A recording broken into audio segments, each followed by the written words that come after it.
Hey everybody, we are now live back here in the studio in Orlando. Just pull up the chatty chat.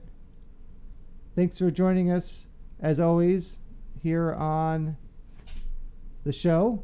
So, I'm of course Dave, and this is... Hi, I'm Buster. So thanks for tuning in for Dave and Buster's. That's two people out there are going to know what that means. So this time we have more Halloween stuff. Have a nice interview with Brandi and Other Brian, TLDW. Oh hey. Hi Brandi. Nice to see you. I don't know if you missed it, but we'll do the intro again. Thanks for joining us live. I'm Dave, and joining me as always is... Buster, hello. So, we're just going to jump right into it. Last night I went back to Halloween Horror Nights with Ozzy. Yeah. You guys might remember his interview from the last show. We went through Ghostbusters again, which is always fun to do. But I feel like, unfortunately, they can always get a... I haven't talked to you in like ages. But I feel like they get as many good scare actors as they can, but there's always a stronger cast. I think both Janines are great, but I think I might have gone with the A instead of the A+ last night. But still a really cool experience. I actually hadn't heard I Love This Town before. Somehow I missed that in the past, so I heard that. The Slimer's a little more spooky. Before they were just kind of playful, which is okay, but I had the experience of someone going and running into me a lot. A guest? Yeah. Okay. Sometimes I just move aside and like go, because it just ruins my experience when people constantly run into the back of me. And it's kind of part of the fun for me. I hate it. It's like stop distracting me. Just go in front of me if you're going to be like that. But but beyond that, I'm like, you're running scared from the Ghostbusters house. It's not even a scary house. It's just a fun, nostalgic house. I did not smell the hot dogs this time for some reason. When I walked through there, all I could smell is fog juice. Like, okay. I never could smell the hot dogs either. Well, preview night, especially, it was a really strong smell. Yeah. Which I don't particularly like the smell of hot dogs cooking. But he also, unfortunately, not with me, but he also went through the House of a Thousand Corpses, because I said, oh man, you have to go through that house. And being a pro at Halloween Horror Nights, I was looking at the wait time, and it was 5 minutes for House of a Thousand Corpses, which, we'll get to in the interview, is crazy. But it was, so it was like, dude, let's go to the house like now. I'm like, oh, okay, we'll walk around for a little bit. And like, no, we have to. You don't understand. We have to go now. So we walked around for a few minutes and looked at the time again, and it was like 35 minutes. I'm like,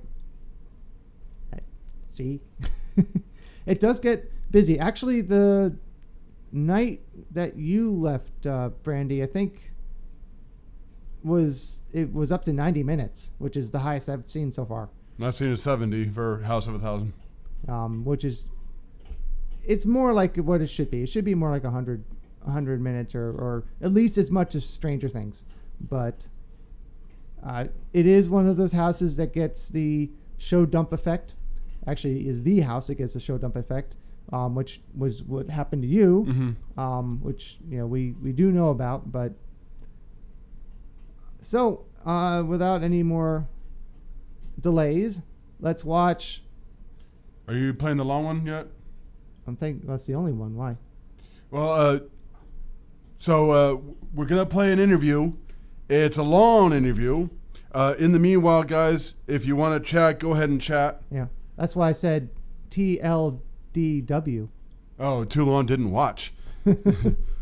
But I do know I'm taking notes because I'm doing more of these interviews. Unfortunately, both times with Ozzy and Brandi and Brian, I was working and I was limited to how much equipment I can bring with me, and I kind of suffered a little bit for that.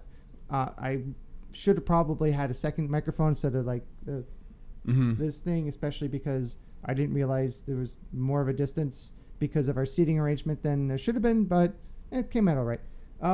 I should actually, while we're here, give you something from. This is a gift from Brandi, so I wanted to do this while we're live. Okay. This is for you, Mr. Brian, sir. That's upside down. Oops. Sif happens, everybody.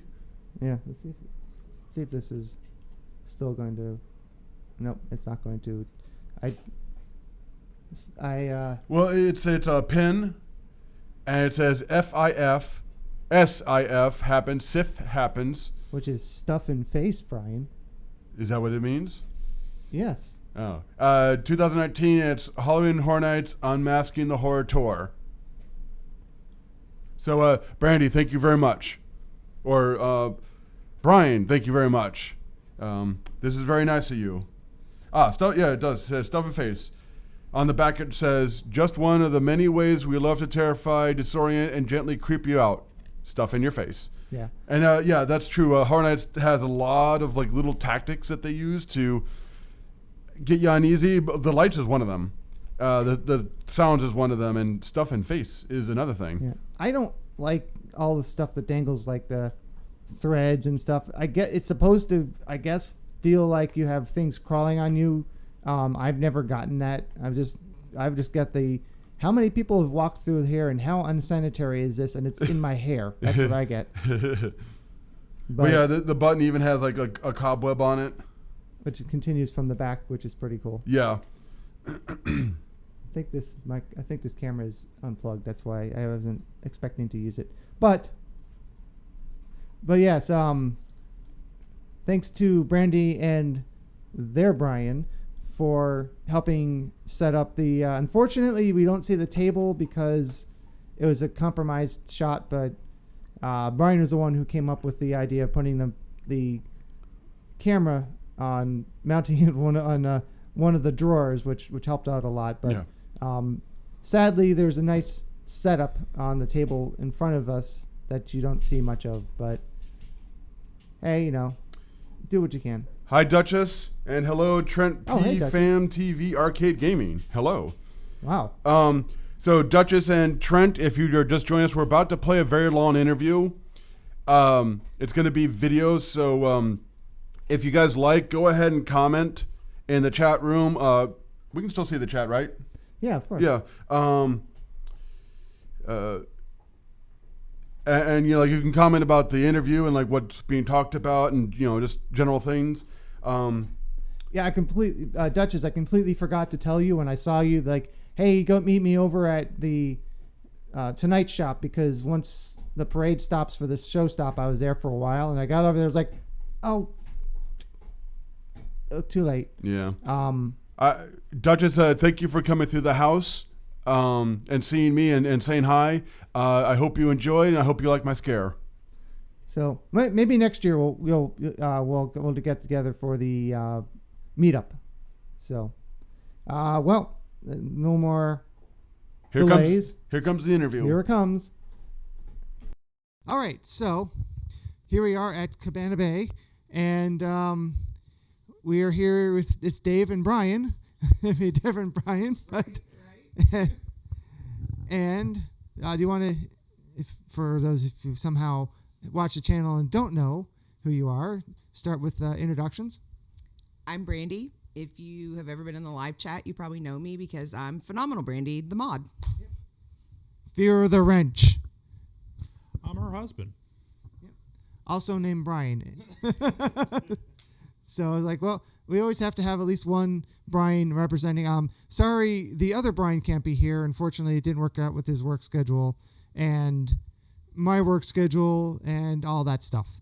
But you got to see him for the rest of the live show here. So you guys just went through Horror Nights, did Unmasking the Horror, Scare Actor, all that awesome stuff. So want to dive into all that. So how many times have you been to Horror Nights? This is the 3rd year that we've done Horror Nights. So not super long veterans, but we try to come and we try to go really hard when we do come. So we haven't missed anything in 3 years. So. And I think you said that you've been here maybe by yourself. Yeah. The first year I did it by myself. Did all 10 houses and both shows in one night. Sweet. So you have your house ranking? I do. I have both what we thought our house ranking was going to be, and now that the event is over, as well as both sets of Behind the Screams. Kind of Behind the Screams switched it up a little bit for us in a couple of places, so we have both. So I'm going to go with my notes here if that's cool. Do you want to talk about like what our anticipated versus what our final rankings were? First, we're overgrown 90s rockers kids, so we're really big Rob Zombie fans. So House of 1,000 Corpses we were super excited when that got announced as an IP. Yeah. We were additionally excited when Hellbilly Deluxe got announced as a Scare Zone IP. So that for us coming into the event this year was definitely the number one thing that we were looking forward to, and it really delivered for sure. I remember how excited I was for you when I saw the Dracula first appearing. Like, yeah. I know someone was excited more than I am. Yeah. So the crazy thing about the House of the Thousand Corpses is because it's in the back of the park, it starts out at like a walk-on. And I'm like, wow, you guys have to go back. It's easily a house of the year. Mine's still Ghostbusters, but it's second favorite is House. And for it to be a walk-on for so long of the night, it's just kind of crazy.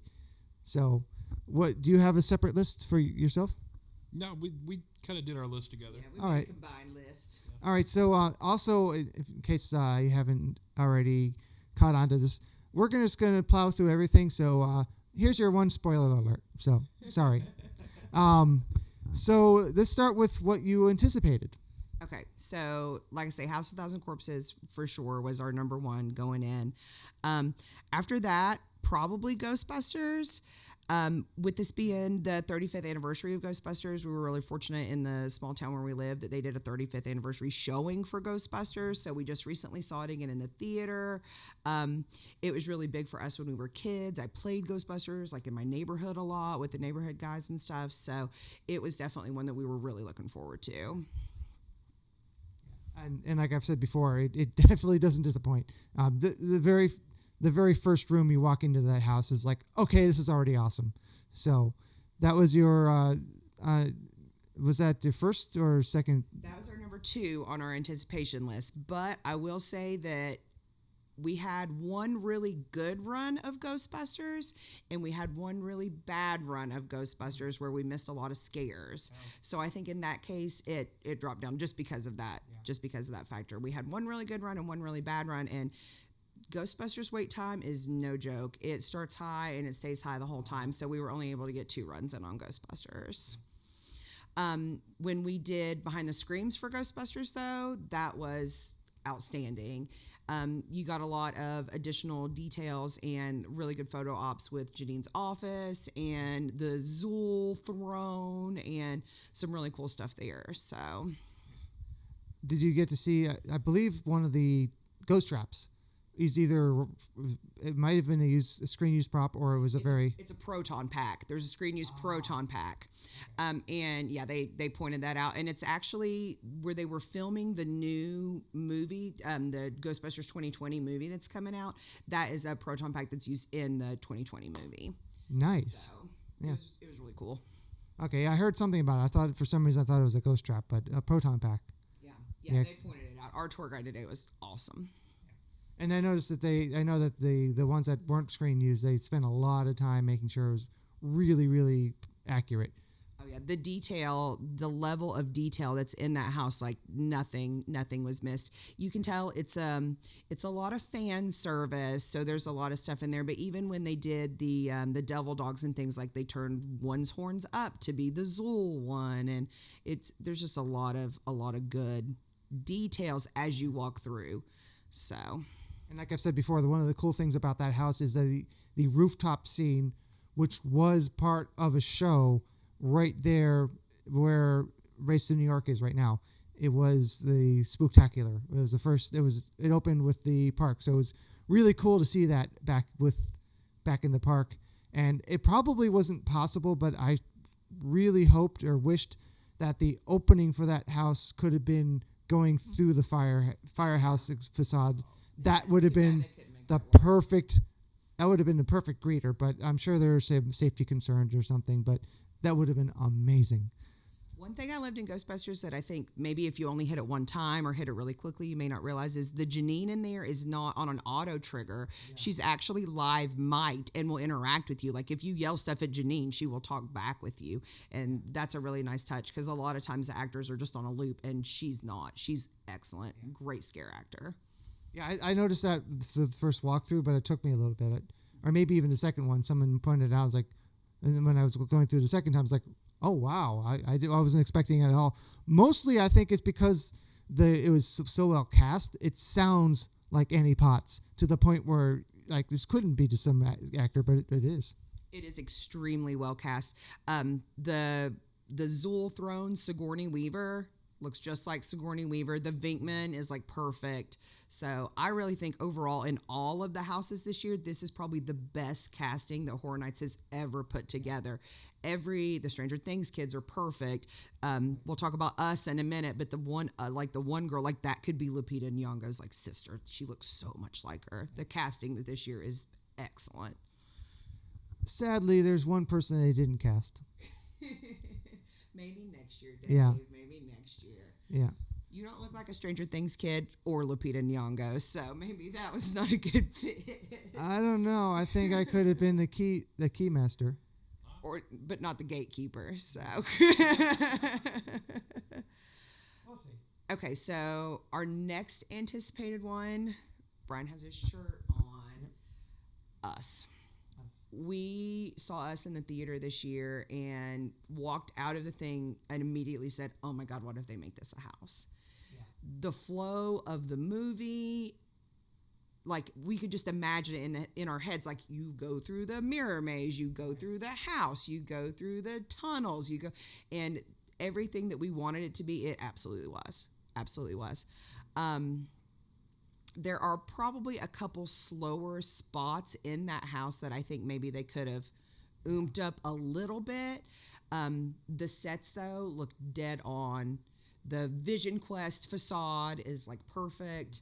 The house that's the rich white people's house is, like, is perfect set. So we were really, really excited to hear that one was coming. I'm a big horror fan, obviously, because I'm here for Horror Nights, and not a lot of stuff shakes me, and I've actually had 2 Us-related nightmares in, like, the past 6 months. So one of them also involved my mother-in-law, though, so it was, yeah, it was double scary. But we were really looking forward to that house also. Okay, next on our anticipation list, everybody's here for Stranger Things. Got to be pumped for Stranger Things. right. Was a little bit hesitant when we heard it was going to be 2 and 3 together because we were afraid it was going to be like just like 2 or 3 scenes of 2 or 2 or 3 scenes of 3, but they really split it in a good, like, even way. So I think that they pretty well delivered here, but we were excited to see Stranger Things come back, and I think we may see it again in the future. I don't know. I know they just announced Stranger Things 4, so we'll see where the property goes. But I mean, if you want Stranger Things merch or anything Stranger Things, this is where you got to go. So I'm surprised that they didn't milk it more and like have 1 season per year and just have it keep going like they did Walking Dead forever. But luckily they didn't. I thought they were going to have more of what was it? I already forgot what they did last time.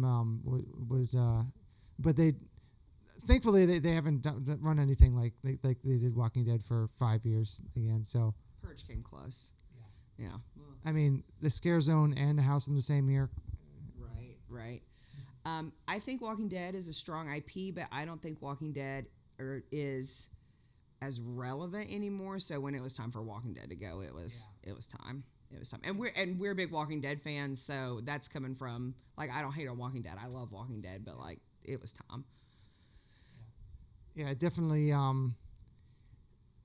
5 years is enough. One of the things I like about Halloween Horror Nights is it doesn't usually repeat. But man, when it first came, it brought the crowds like crazy. We have been to Universal Hollywood, and we have done the year-round Walking Dead that they have there. So that's kind of an interesting experience. I would love to see a year-round house come to Orlando. I think that would be a really great addition to the park. I think Stranger Things would be a good fit for that, but really the best fit this year would be Ghostbusters. If Ghostbusters would stay as a year-round house, like that would be awesome for sure. Okay, so next after Stranger Things, cult classic, Killer Clowns. Got to go with the clowns. Yep. I mean, the Scare Zone last year just got people so hype. Yeah. I mean, how do you not love these clowns? How do you not love Shorty? And I mean, it's such a fun property to really include, and I love the fact that the directors were really in favor of it, so they kind of let the creative team just like go. So we knew how well done the Scare Zone was last year, so that made us really excited for Killer Clowns. So, and I like the idea of having a little bit of a photo op and not really Scare Zone, but the photo op in front of the house. Right, with the ice cream truck. That's a really nice touch. Yeah, that's really cool. When we did Scare Actor Dining, too, Shorty is one of the main walk-around characters for Scare Actor Dining. So, yeah, you get Shorty a bunch in Halloween Horror Nights this year. If you're looking for clowns or hating and running away from scary clowns, this is a good time. So, I will tell you, Killer Clowns, like we have intentionally watched through several times as well. And when we heard Brian 1 was going to be Scare Actor for Killer Clowns, that definitely bumped it up the list because we always like to see our friends. So after Killer Clowns 2, got to be Yeti. Really, really excited for Yeti. Loved Slaughter Cinema last year. Definitely in my top 3 houses from last year. And I thought it was so cool that they took that and took a spin-off of it. I really feel like Yeti is like kind of a wide property, even though we're from the country, so that's a Sasquatch. That's not really a Yeti. That's a Squatch. Yeah. And I liked how it's the cold house. So you get the snow effects, and it's absolutely frigid in there. When we were there for Behind the Screams, we were in that house like 45 minutes, and we all woke, like I couldn't feel my toes by the time we walked out of there. It was super, super cold. So we were super excited for Yeti when it came out. After that, Universal Monsters, classics. Yeah. Hard to not be excited about those, just the properties that brought Universal into the forefront to begin with, even back in the 30s and 40s. Yeah. And there's just so much in that house that you think it's going to be like, oh, like you won't understand it, or like the mishmash of it, because it has everybody. It has Frankenstein. It has Phantom of the Opera. It has Creature from Black Lagoon. It has Dracula. It has, you think of a Universal monster and it's in that house, I promise. Maybe the Invisible Man? I don't know. That's what they said. So, I heard they couldn't cast him because everyone who came in, they couldn't see him. It's tough. I will tell you that we usually really do look forward to the non-IP houses, to the original houses, but it's hard. I feel like it's harder to kind of get hype for them because you don't know what to expect. So at our pre-event hype list, we rank them at the bottom. Yeti being the highest just because we were excited with the Slaughter Cinema connection, but we ranked Graveyard Games, Depths of Fear, and then Nightingales at the bottom. Us too, to a certain extent. I will say that Graveyard Games is a very complex house. And when we went through Graveyard Games the first time, we didn't necessarily understand all of it. But then when we went on our Behind the Screams tour and we got individual walkthroughs of all of the rooms, and we learned how to do the Facebook Messenger thing, which if you're coming to the event, I highly recommend you send a Facebook message to the HHN Facebook and you just say Graveyard Games or start here, or like you can type ABCD in there, and it will lead you on a choose your own adventure through the story of Graveyard Games. And it is a multi-layered backstory of the history of the graveyard and who the teenagers are and what the glowing mother is. And there's so much going on there that it's very easy to not get all of it. You can blast through that house and go, oh, well, that was really creepy, but it was in a graveyard. But really, it's got a very intricate backstory that I think a lot of people are missing.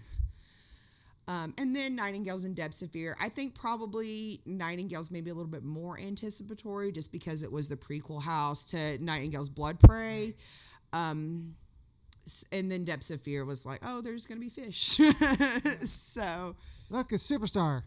right. The Squidward hitting the dab kind of a thing. So that was our anticipation list.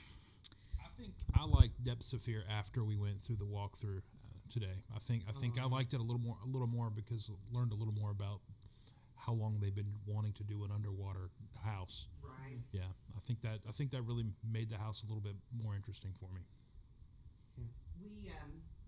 We got to hear the backstory of the dog. Can we talk about the dog? I don't know, guys. They're not going to answer.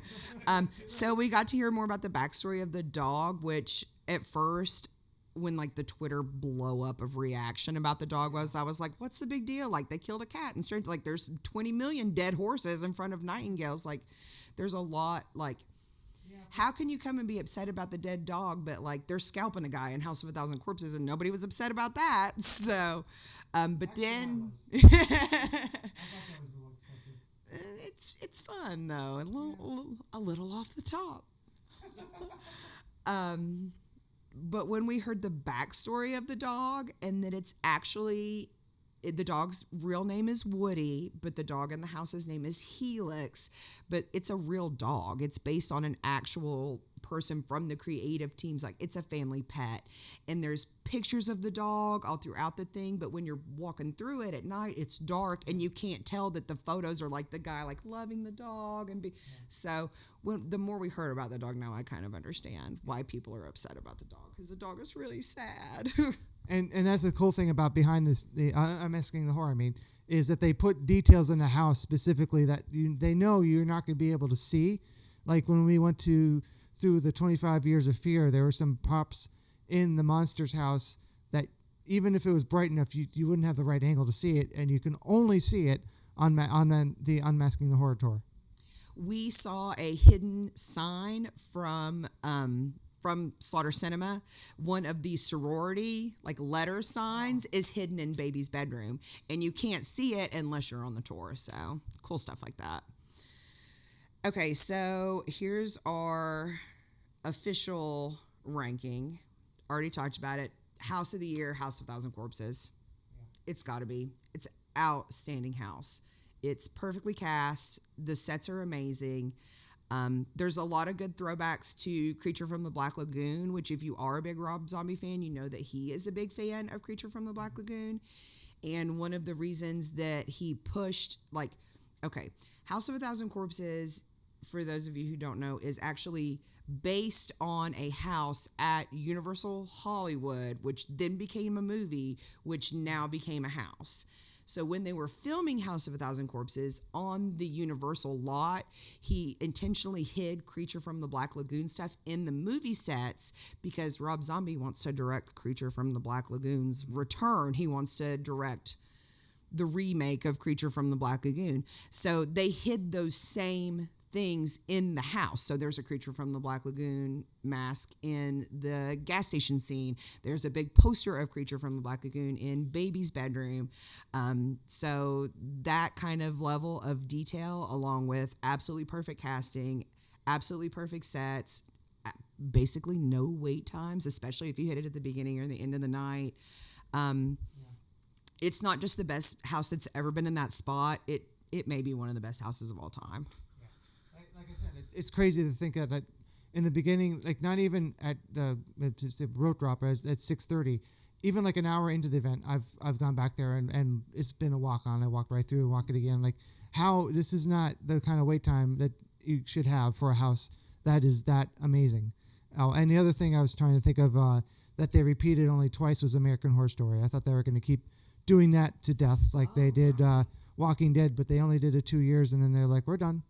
Yeah, that's weird to me because, I mean, American Horror Story is still a huge TV hit, and they're doing the 80s season of American Horror Story right now, which honestly would tie really good in with the theme of the year, I guess. I know there's no icon, but it's like loosely 80s based, so yeah, I'm kind of surprised that American Horror Story didn't come back. Now that you say that, actually, I feel like it could. Well, you know, it might come up, at least a reference, it might come up next year in 30. We'll see. Oh, true. Yeah, they're going to go all out for 30, so, okay. I will say that Ghostbusters fans are going to be mad, and this is unpopular opinion time. Unpopular opinion time. Second house for us, Stranger Things. I know a lot of people hating on it, but honestly, like I said, I know I've said the casting 100 times, but Max in there is absolutely perfect. The Erica at the end, like that could be the actress. They look so much alike. And it's the largest puppet. The Mind Flayer in the Battle of Starcourt Mall scene is the largest puppet they've ever built. It's 15 feet high. It takes 3 men to operate the thing. And it's every scene that you want. It's 11 closing the gate. It's the bus scene from season 2. I mean, every moment that you want to see from the show, you are seeing.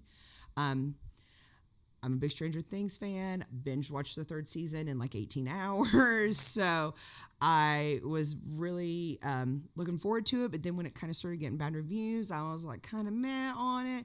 But honestly, guys, I mean, I think it's great. I think Stranger Things is good. And 210 plus minutes sometimes can be a heck of a wait time for stuff. But I mean, do stay and scream.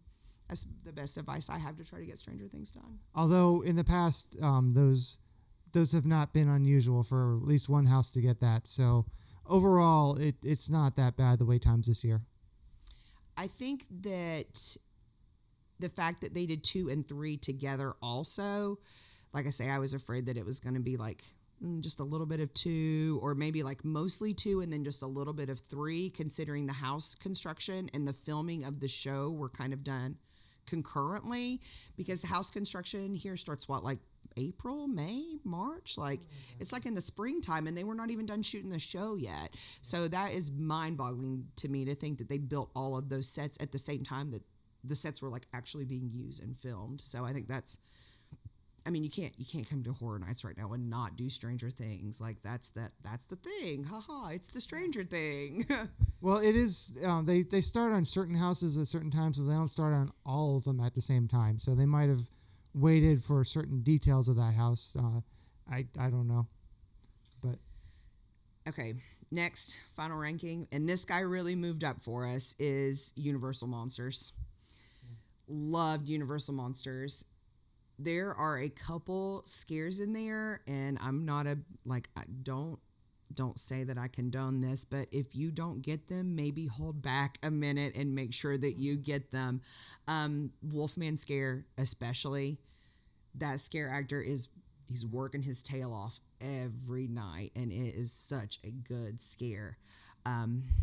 I don't know what cast it is, if it's A cast or if it's B cast, but one of the Quasimodos actually rappels down out of the bell tower, and that's such a cool effect. I've gone through the house 2 other times. It was the 3rd time going through the house before I saw it the first time. I was like, whoa, I wouldn't have missed that. So that's must not be every night. I think only when the tour guide told us only one of the scare actors is rope trained, is like can actually harness and do it. So if you're on the B cast, then you don't see it. And now correct me if I'm wrong, but I think the harness trained scare actors, they do not have their set times are different. They have to go for a shorter amount of time. I'm not sure, but it makes sense. Yeah. I mean, I don't think that Wolfman could hold out 45 minutes. That would absolutely 20 minutes. Yeah, I think that sounds like what they said. Well, that's kind of reminds me of the one house that had Asylum in Wonderland, where they had scare actors constantly jumping on a trampoline. I'm like, wow, I've been watching them for like 30 seconds. I'm already tired just watching them. So that's pretty crazy. So it's probably something like that.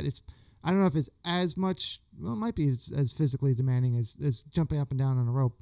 But the other thing I noticed about that, I feel like it's the same queue layout, but it doesn't seem as crazy long of a walk to Monsters as it was for Seeds of Extinction, even though it's the same house. Yeah, no, it's in that same parade building as Seeds of Extinction was. I don't know. It's pretty far. It's pretty far back there, but I think they took a different route. Yeah, I think they reworked the route a little Yeah. bit. It's not as bad. Especially for me, because I only went to Seeds of Extinction the first time on preview night when there wasn't a line. And when you walk a little bit, you stop, you walk a little, it's not so bad. But when you walk constantly full speed all the way through the whole queue, it's just like, that's how it became Seeds of Exhaustion. we still call it Seeds of Exhaustion. That's exactly what I call it at home. Yeah, Universal Monsters it's a must-do house for sure. I love the fact that they have incorporated that IP into a lot of the merch this year. Gives me a lot of high hopes for Epic Universe. Maybe we're going to get that Monsters Land that is rumored. I don't know, maybe not, but I think this is a good lead-in for that. I mean, it's outstanding, and boy, that one at the end, it gets you. That I don't want to spoil it for anybody, but that one at the end, he'll get you. I like how they have the monsters painted on the the monsters painted on the building, but then they have the projector which like interacts with it and changes the paintings that are on there because it's black and white, which is pretty cool. We thought it was painted too. It's a sticker. That's what they told us. And when I touched it. I touched it last night and rubbed it, and you can tell on the end of it that it's a vinyl sticker. Yeah. But what are they going to do with it when they peel it off? They're going to throw it away. That would be cool to have the mural up there, because, I mean, you can't see the parade building anyway during the daytime, so it'd be cool if they just left it. But no, it's a decal. It's going to come down. We were kind of hoping to get it for our house. Yeah. I don't. Oh, get in line. Yeah, right. Maybe they'll sell that in a prop shop, just pieces of the vinyl decal. You can have the Wolfman's leg or something off of there, so who knows. Okay, so yes, we're ranking this fourth. Yes, people are probably going to be mad, but Ghostbusters. Remember, they're ranking the house, not the movie. Right. And I think for us, it's because we didn't have the best runs through Ghostbusters.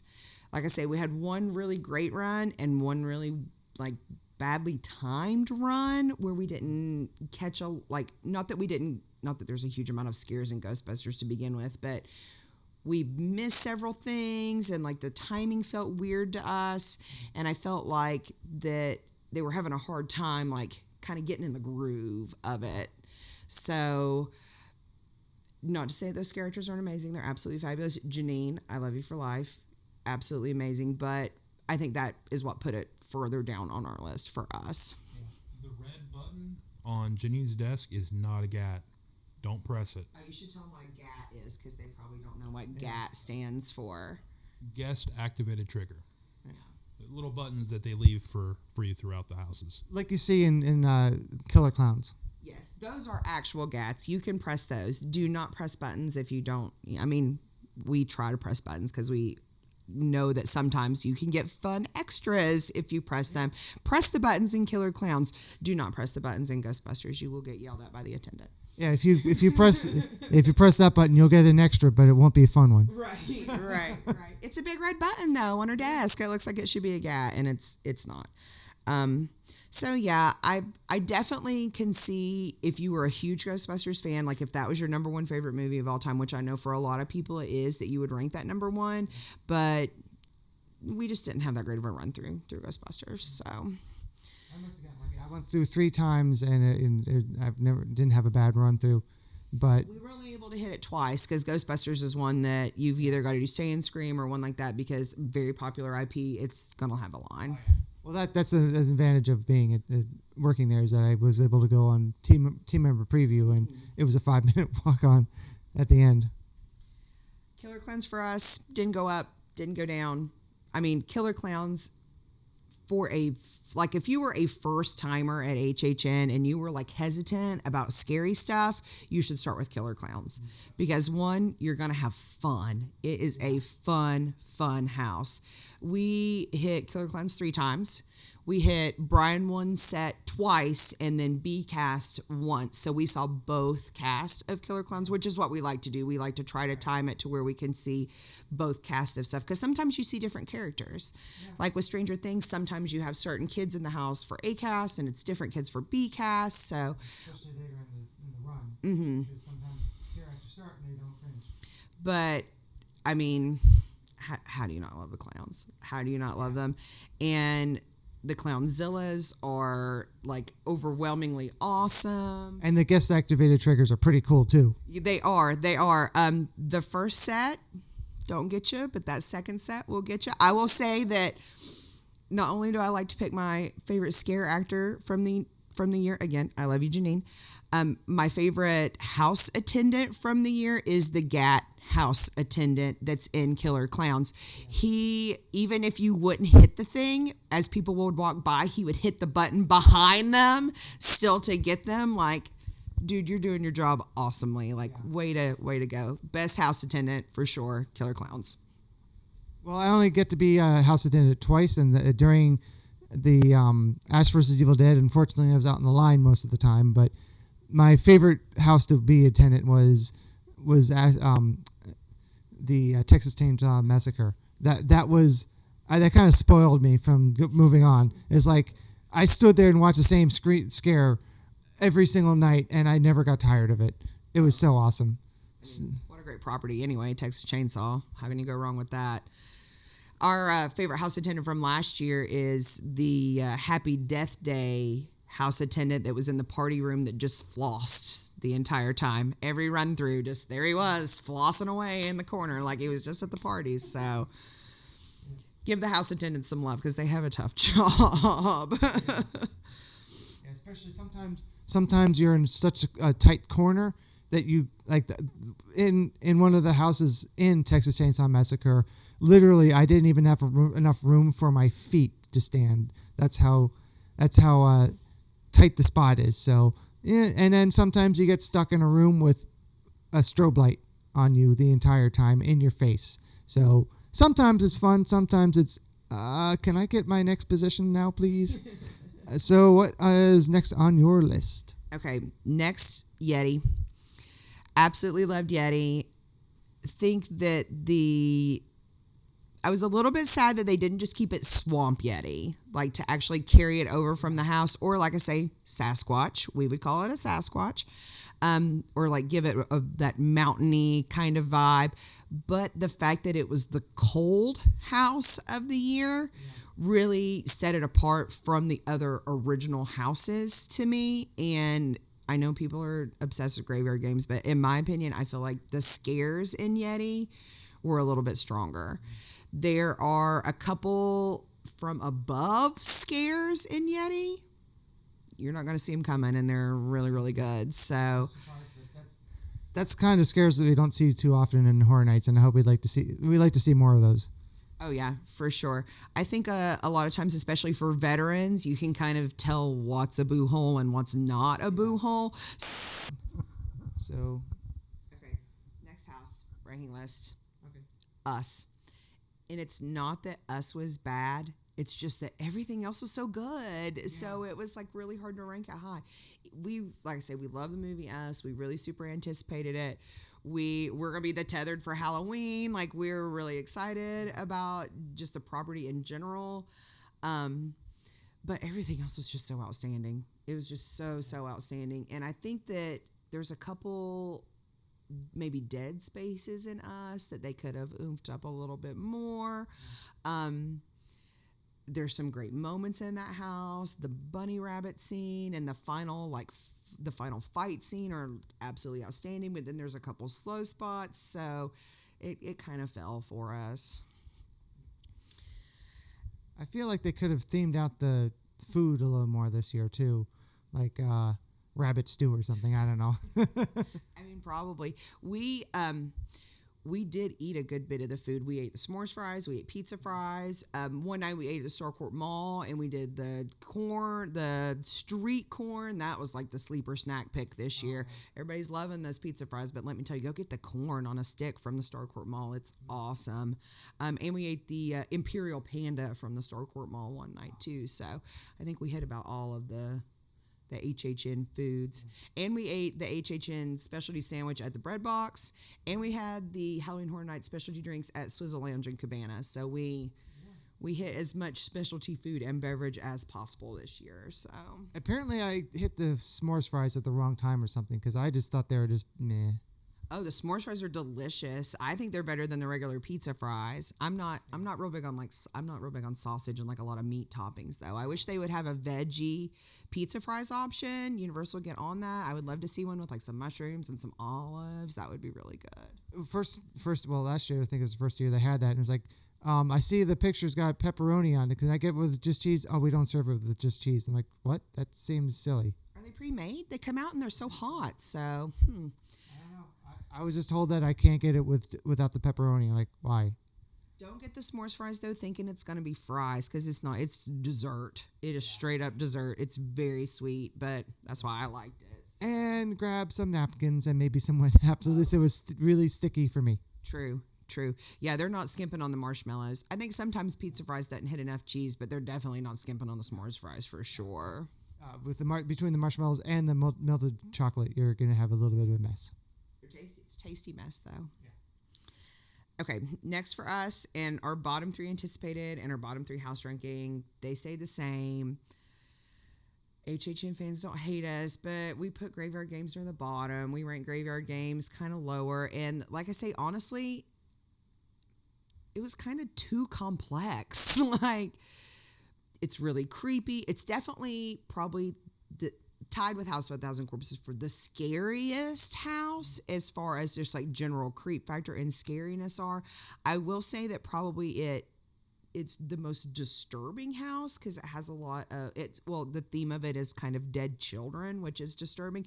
Everybody's fine with that though, but let's not talk about that dog again, because God forbid we kill the dog, but we got 300 dead kids in the other house and everybody's okay with that. So, I mean, we enjoyed it because we had done the back work for it, but we could hear the people around us in the line coming out going, well, what was that? What was that? Why is that thing glowing? Like, wasn't that one kid creepy? Like, so I think maybe it's a little too much. Graveyard Games is, I think.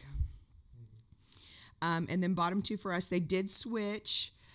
For me anyway, I don't think Brian switched. I think he likes Depths of Fear better than Nightingales. I rank Nightingales higher because honestly, the Nightingales this time are freaky. They are so much scarier than they were in Nightingale's Blood Prey. This time they're much scarier in Nightingale's Blood Pit. They have like a bird beak thing to them that is absolutely terrifying. Nightingales was another one that was featured in Scare Actor Dining as well, so we were able to get really up close and personal with a Nightingale scare actor, and I don't know. I don't like birds. They give me the creeps.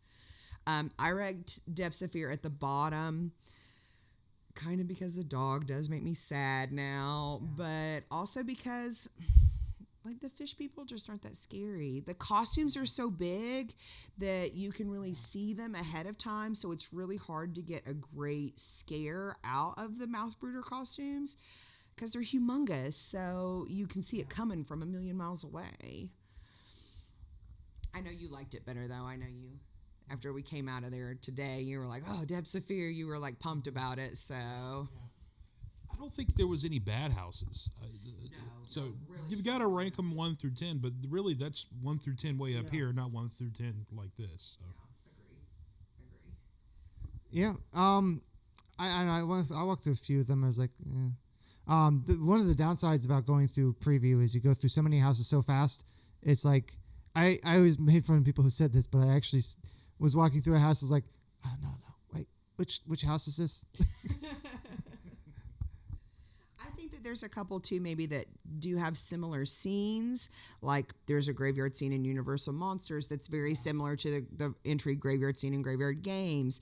There is kind of a vibe in Nightingales that kind of also has that throwback vibe to several houses they've done before. So I think that there are some that do kind of run together. But I personally think that this is the strongest lineup they've had. If I was going to if I would say, oh, you're coming, like, oh, you think you can only get 5 or 6 houses done, like my recommendation to you would be buy express or get a second night. Like, don't think that you're going to get out of here and only get 5 or 6 houses done and feel good about it, because you're going to miss a lot, especially if you can't hit especially the top 4 or 5, really like the top 7, So, and I've said it several times already in this, that definitely go to a house before it gets crazy, because the beginning of the night, so far, it was just it's been amazing to be able to just walk right on. Mm-hmm. There it is. Of course, longtime Horror Nights fans will love the Bill and Ted phone booth outside, which is unexpected. It's like, oh, okay. I don't know if that has anything to do with the fact that it's right next to the Bill and Ted Theater, which is really Fear Factor. I call it Bill and Ted Theater. But it's a nice little extra touch. They wouldn't confirm or deny it for us, but when she also said that, we got winked at, so I'm pretty sure that's a confirm. Do we want to talk about the shows? Do we want to talk about Scare Zones? What do you want to do first, Scare Zones or shows? Well, I never saw the Academy Villains, but do love that Lagoon show, Monsters and Mayhem. I was, first time I was like, okay, wow, that was amazing. The voice does get a little annoying, the glitchy voice. Yeah, it's like, I could have gone without that. But other than that, it's amazing. One recommendation that I have if you're going to the Lagoon show is get there a little early, because there's about a 5 or 7 minute preview music loop that happens, and they play Neverending Story and Bobby Brown's On Our Own, one of my favorite songs ever from the Ghostbusters 2 soundtrack, and Hungry Like the Wolf, and a lot of 80s callback stuff. And the way that they have done the scene cuts, it's set up like a VHS tape almost, where it has the rewind and the play screen and everything. Yeah, it does have tracking on it. So I think that's amazing. And if that doesn't come back next year, I'll be really disappointed. Yeah. And we're kind of guessing there might be a Christmas version, but we don't know. But if they've, we'll see. I'm not excited about that, but I don't think this is the only year they're going to, especially with 30 coming up. This is not going to be the only Lagoon show, but they did add a few lasers just for this show, which is pretty cool. Oh, I didn't know that. That's really cool. We did do Academy of Villains. We did Academy of Villains last year too, and I will say that we tell people a lot of times too, if you're going to skip something, skip Academy of Villains. Academy of Villains this year is better than Academy of Villains last year, though. Oh, that's a low part. Part of that to me, though, the music choice is right up our alley. It's The Beautiful People. It's Master of Puppets. It's right in a really good 80s, 90s metal, hard rock, really strong stuff. And there is a contortionist in there. Just thinking about he can jump rope with no rope. It's really, really gross to watch, but kind of like car wreck where you can't not watch it. So he's definitely the standout of the show. So I recommend Academy of Villains if you have the time. If you're going to do multiple nights, or you have Express, or if you just need to sit down for 20 minutes, Academy of Villains is a really good way to do that, because you can kind of take a breather. But I think this year's show's a lot better than last year's. And speaking of Academy of Villains, if you are thinking about hitting the back of the park, pay attention to the Academy of Villains show times, because once the show ends and everyone exits, the House of the Thousand Corpses queue will go up very quickly. The dump into there is kind of intense. Well, because it feeds directly into that, yeah. So Because one night I was like, "Oh, House of Thousand Corpses, not too bad on the time." And I went from the front of the park to the back of the park. As I was heading towards it, I saw the exit. I'm like, "Oh, this is not going to end well." And it went up from like 5 to like 30 or 40 or something like that, just instantly. I'm like, great. I don't think we ever saw House of a Thousand Corpses over 45 or 50 minutes, though. I mean, I would wait 50 minutes for it all day long. Yeah. All day long. It easily could go to 100 or more for how awesome that house is. And now Scare Zones. Hellbilly Deluxe, it's the best scare zone. Just the general vibe of the place, and it's everything you want it to be. And even if you're not like a big metal fan, like you've heard Dragula before, you've heard Living Dead Girl before. My favorite song on Hellbilly Deluxe is Demonoid Phenomenon, and they kill that one. Spook Show Baby. Like there's so many really, really, really great songs on that album. And every single one of them is on there. They don't play them in chronological order, though, which is frustrating for me. They're like not in the right order in the thing because it's, but it is on a loop. We sat in there a pretty good time. The scare actor and scare actress that are doing the Living Dead Girl set, if you have the opportunity to watch their full scene, they are going hard. They are absolutely perfect. The guy especially is perfectly cast, absolutely amazing scare actor, and like honestly, like that could have been a standalone show. I would watch 20 minutes of the Living Dead Girl show if they wanted to like expand on that universe. I think would be really cool. There's a area right before the entrance, or right by the entrance they have a whole bunch of picnic tables. One night I just sat there in one of those seats, on those picnic tables, and just watched the Scare Zone for a while.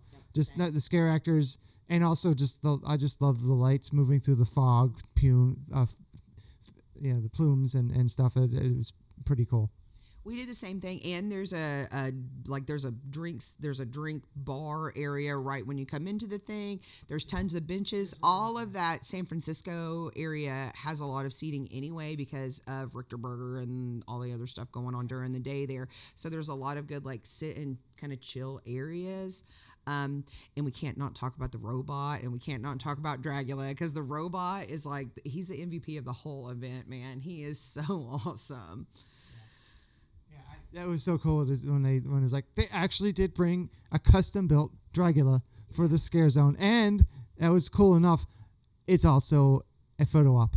Yeah, you can get your photo made in the thing. It really it doesn't run, but it has smoke that comes out of it. It has the noises, and the backdrop from it is that neon washed out backdrop that's from the music video. So if you want to recreate that or have a little Dragula pinup shoot or whatever you want to do there, I mean, it's the perfect place. That's not the only good photo op in there, though. The Throne photo op is really super good.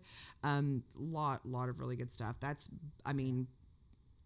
We'll talk about this one in a minute, but other than Vanity Ball, that's those two are the best. And I would say go to the Hellbilly Deluxe somewhat early if you can for before sunset, so it get a little lighter. Although it's gonna be tough because you're running to houses. Right. True. Yeah, those sunset hours that's your prime house time right there. So that's why you got to come multiple days. If anybody's thinking like, oh, I'm just gonna pop down to Orlando and do one day at HHN, like, ain't gonna be enough.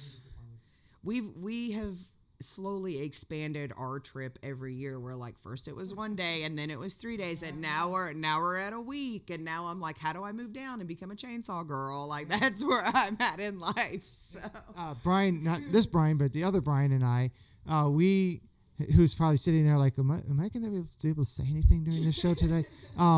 We drove up and drove back in the same night, and after that I never again, because I left the Hornites at like 1 or 2 a.m.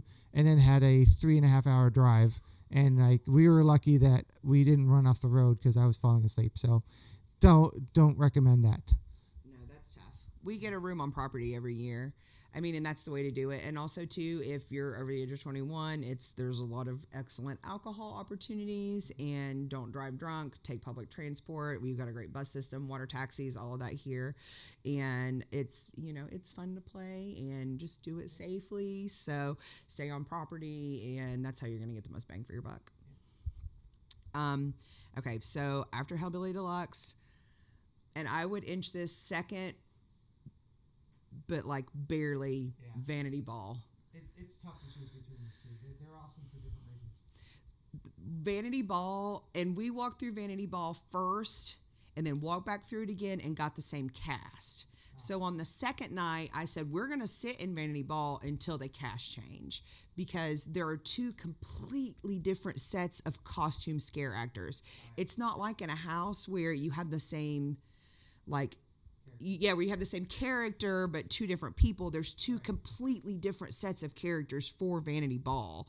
And I'm not a real big fan of eyeball stuff, and I'm not a real big fan of like mutilated stuff, and that's like basically all it is, but it's done in such a way that like gets you hype about it. You're like, yeah, pull the guy's eyeball out. Like, I think it's the music. The music pumps you up. Oh yeah, for sure. And I think that the scare actors in there, even if it wasn't that hype of music, those scare actors are going so hard.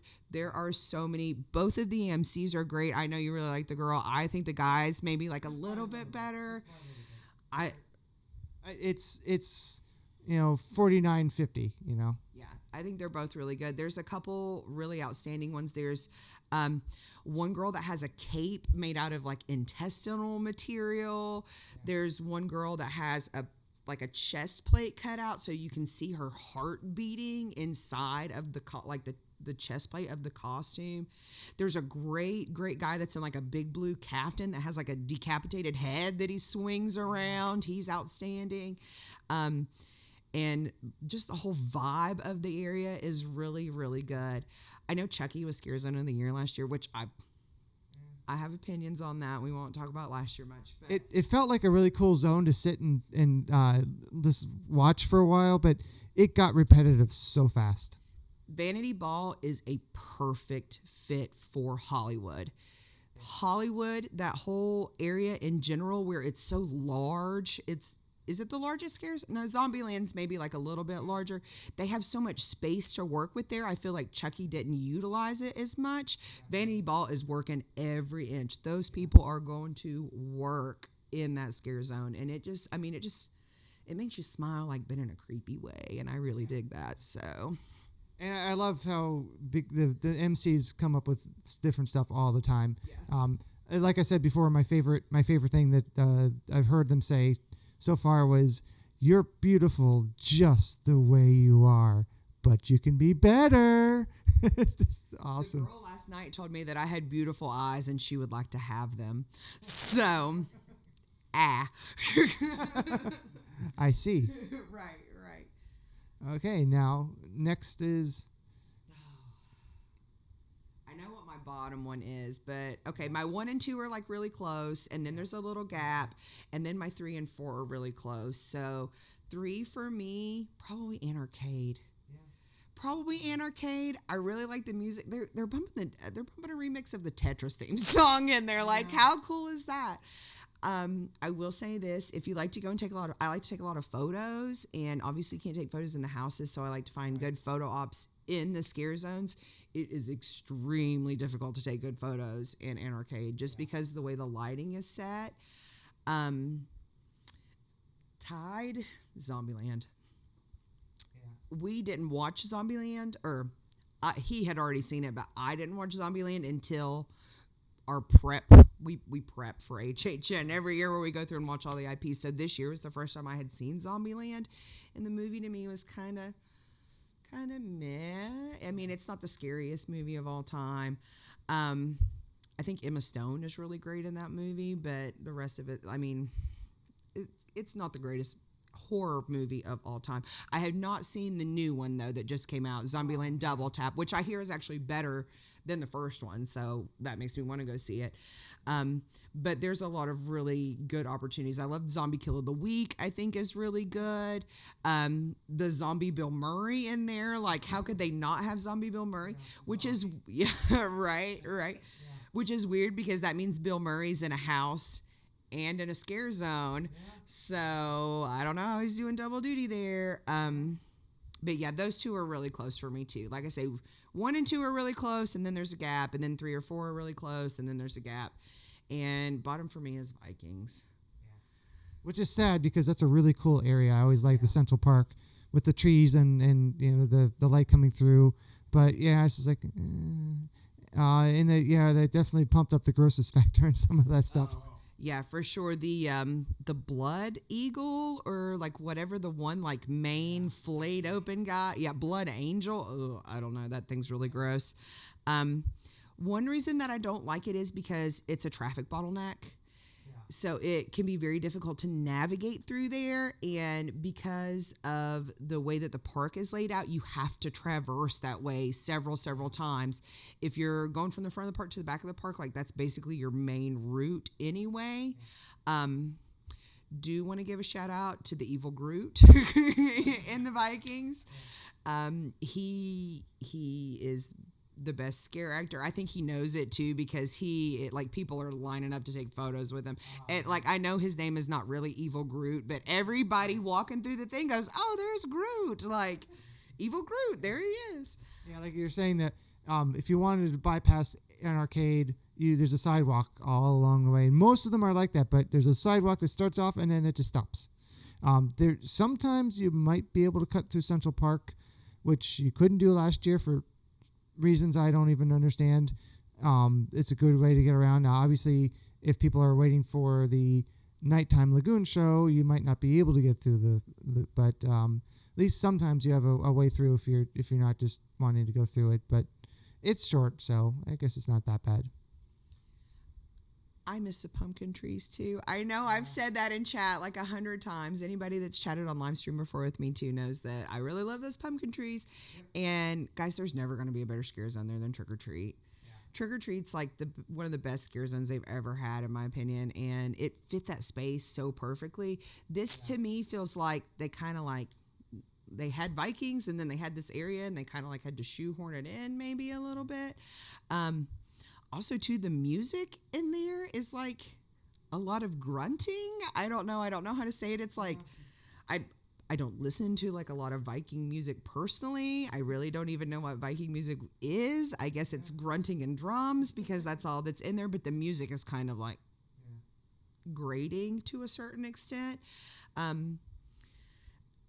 Evil Groot. Yeah. All right, cool. So I have a feeling the pumpkins aren't there every year, but I guess they happen to be 2 years in a row. Mm-hmm. We'll see. Maybe next year they'll all return for 30. That would be cool if they brought Trick or Treat back. They probably won't. But well, at least the pumpkins. I don't know.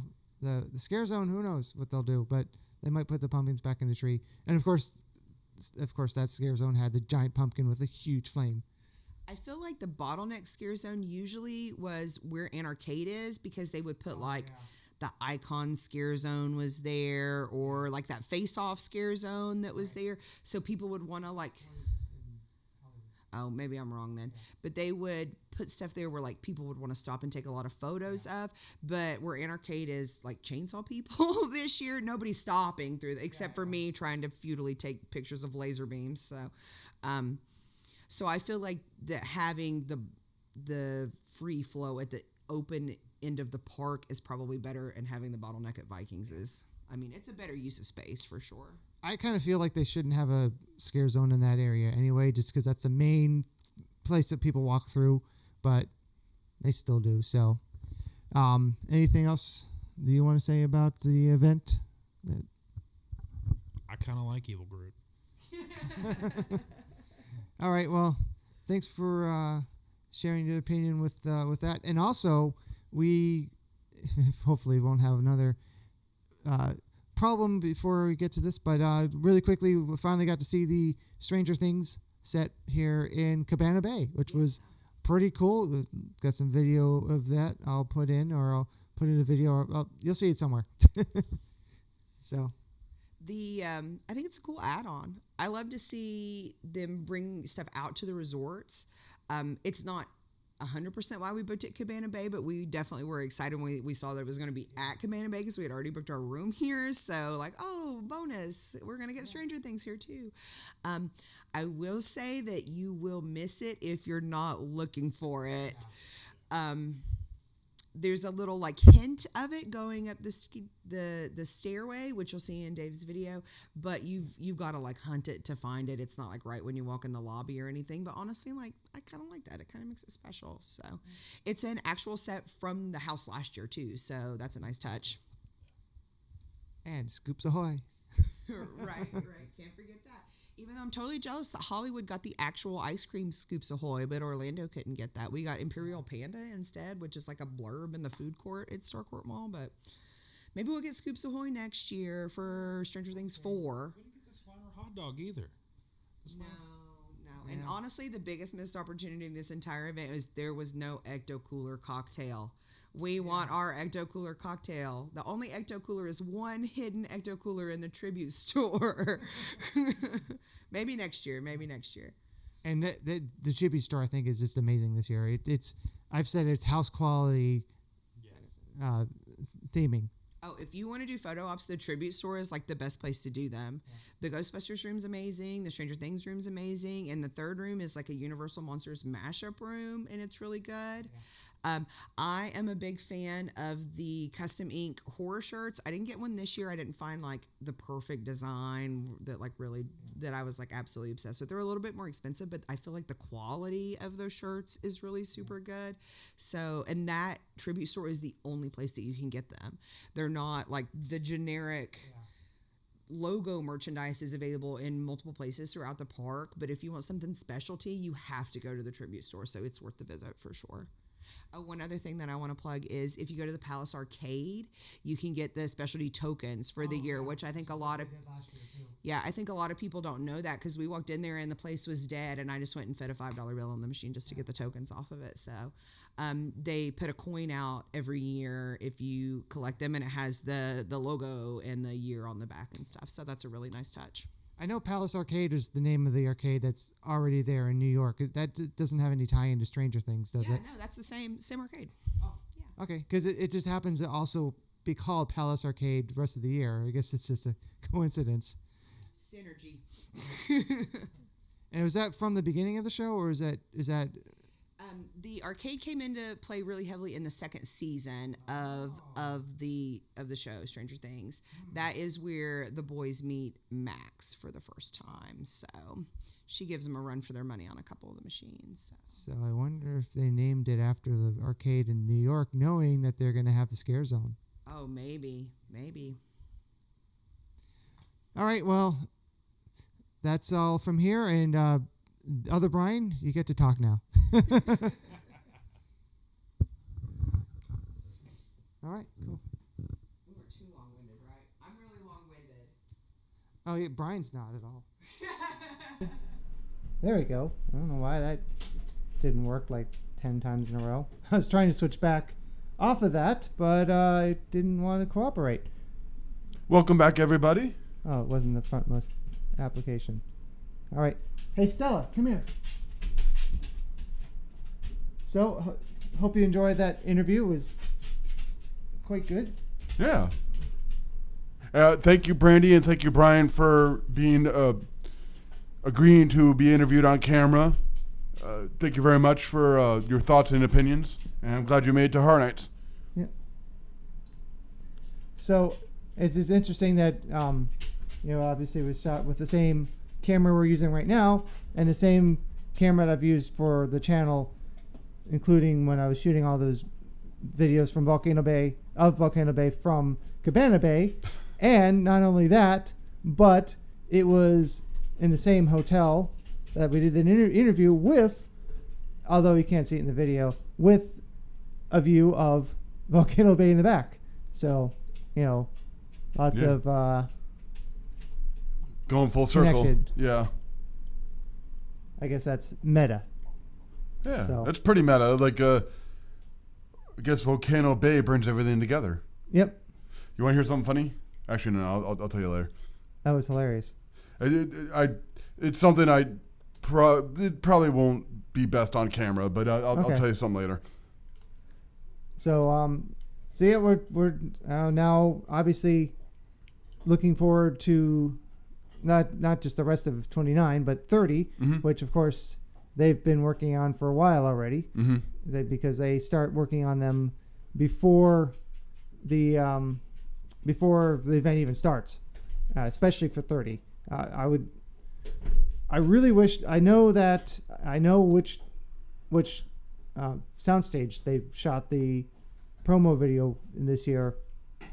I would love to have been there for the shooting of that, but we have a survey for team members every year, and when we were having team members going back and forth back a house, and one day right around that soundstage there were a whole bunch of, I guess it's sod, grass that's laid out almost like a carpet, but it's grass, and it was laying outside of the soundstage. And we have other productions going on. It's like, why is there grass sitting out here? And then I saw the video, and you see the house built, and you see like the little yard in front, and like, man, they were shooting that promo right inside that building I was sitting outside of. What a bummer. Yeah. But yeah.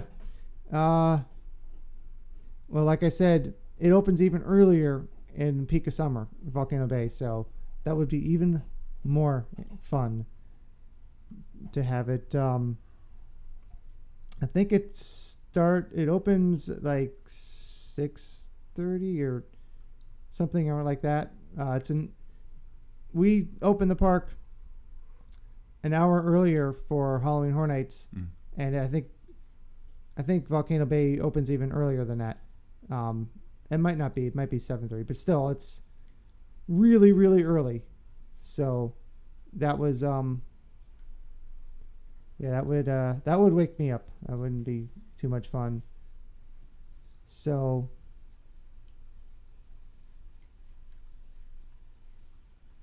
I already talked about that. So do you have any other thoughts for this? For Horror Nights in general? Yeah. Or What was said, since you didn't get to say anything except for the chat. I went opening night, just going back to the dog in Depths of Fear. I went opening night, and a friend of mine was with me, and when we left Depths of Fear, he's like, so what'd you think of the dog? I was like, what dog? And I actually did find it. And yeah, it's the I agree with everybody, saying like, well, there's a dead horse in front of Nightingales. There were dead cats in Stranger Things, like, guys getting scalped, and like a year ago, I was scalping people. So it's funny what gets to people, and it really is kind of fascinating that I guess it's a testament to how much dogs mean to us as humans. That one dead dog will just upset so many people, whereas all this other death and horror and blood and suffering and pain, hey, everyone's fine with that. Oh yeah, that's no problem. But that dog, the dead dog, yeah, it's funny. And it kind of reminds me when I was a house attendant in Ghost Town.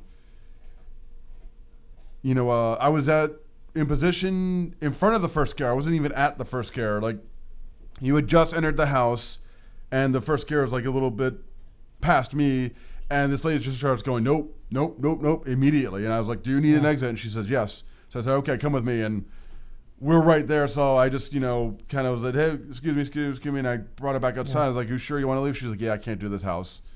That happened to me in Texas Chainsaw Massacre, because I was in the very first part of the house. Mm-hmm. Once you go in and we're on that little loop, there's a couple of times where someone's like, just I gotta go back through the exit. Yeah. Or through the entrance. Yeah. And it's just funny what gets to people. Like, to me, Ghost Town was a lot of fun. that was like a great house, and it was like kind of funny and so quotable. The sets like, were just phenomenal. oh yeah, but just something about it that like the ghosts or the sets or just what she saw just bothered her, and she's like, well, I can't do this. And like you and me have heard stories that people have been freaked out by the zombies, and somebody from merch had to escort her all the way to gates because she just she was like, no, I need to go. Yeah.